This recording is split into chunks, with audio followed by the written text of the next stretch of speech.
कि भैया आज के ज़माना में आज के कलयुग में का चलता। ये चलता कि देवरान जौन बा जेठान के देखल नइखे चाहत, त जेठान अपनी पति से कौने भाव में कहतिया। का कहतिया हो ले सुनी। अरे अपने खाए पुआ पूरी नमक ना हमरा सोहाला। अपने खाए पुआ पूरी नमक ना हमरा सोहाला।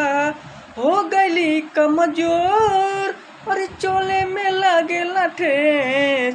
आ रखले रहेला घर के अंदर कहेला दुनिया बैतनी देश। देखिए भैया मैं रुआ अपने पति के का कहती है, ये कहती है, समझावत है। अरे जहर खा के मर जाइब हो जाई तोहरा पर केस। Incoming call from Vimli Saga identified by Truecaller. हो जाई तोहरा पर केस। आ रखले रहेला घर के अंदर कहेला दुनिया बैतनी देश।